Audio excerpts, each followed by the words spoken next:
and welcome to Gonzonian Wing Chun. My name is Dale Watkins. It's Gonzo. There's a couple things I want to cover today. Very simple, rudimentary stuff with some extra attention to the nuances or the small details in the drill. I'm going to focus on chain punching today.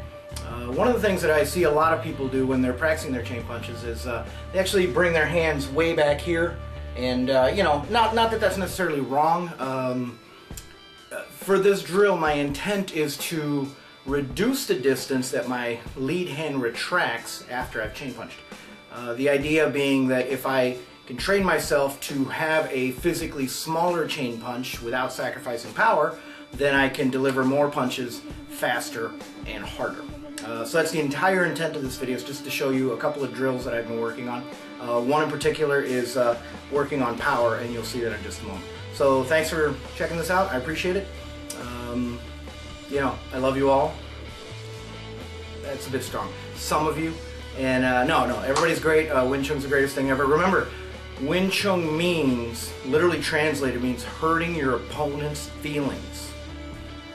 Pretty sure. It was designed by a woman, so I'm sure there's feelings in there somewhere. So, alright, enough of that. On to the drills, and thanks for watching. Appreciate it.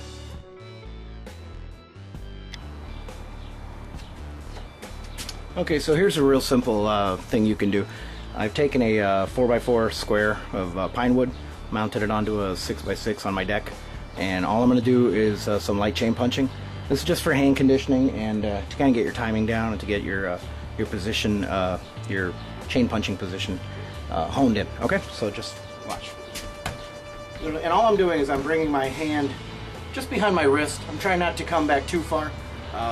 The idea being that the closer I am, the faster I can punch. And this is all I'm doing, is literally trying to just stay wrist over wrist and not.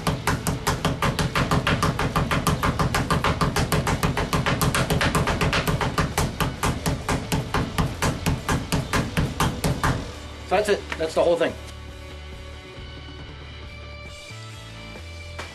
Okay, so here's the setup. I have a 80-pound heavy bag, and if you go down towards the base, I have roughly 200 pounds holding it in place. I have an A-frame with the weight pegs, so literally just put about 200 pounds in the pegs, and I'll bring it up here. Go about there. Alright, so now all I want to do is, my intent is to keep my hand directly on the bag and just punch from that position. I don't know if you can see my hand. So literally I'm just putting my hand on here and I'm powering through, right? And you can start out super slow. You can just do that. And as you see, all I'm doing right now is moving the bag, right? You don't really hear much clanging of the weights. Now when I go to put my body into it and shift, you will hear that. And literally I'll do 5 of these, switch hands, 5 of these, switch hands. 1. Stop moving. 2. I said stop moving. So, no, seriously, you have a tether, knock it off. 3. Oh, and by the way, if I don't hear the racking of the weights, I don't count that one. See, that was a good one. That was a real good one. 4. 5. Alright, switching hands. And I don't know if you can tell, but I'm basically in a square stance. I don't have a foot back. I'm just in a square stance, okay? See, that one was weak. I'm not even going to count that one. 1. Stop. Seriously, stop. I put a tether on you. Knock it off. 2. Quit it. 3. Now it. I'm not going to count that one. Gotta have standards, people. I got 70%er. Let's say 4. 5. So as you can tell, my left hand is weaker. If I bring it down low, it's a little bit better, but not by much. So obviously I gotta work my left hand better. There you go. That one felt good. So that's the idea, to place your hand directly on the bag and just shift your body into it. The more you do it, of course, the easier it gets. See, that was a good one. Actually, I'm going to pan the camera down because you guys have to see what just happened. You're not going to believe me unless I do this. Going down, going down, going down, going down. The weight, a little 5-pounder, flew right off. You see that one right there?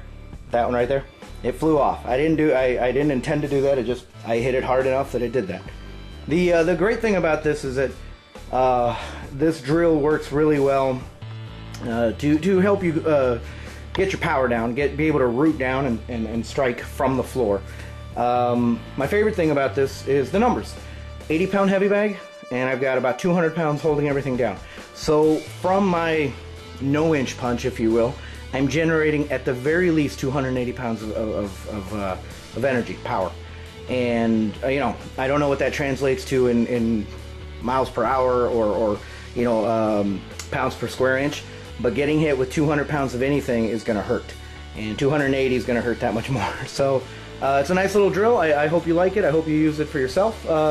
You know, and thanks for listening. Appreciate it.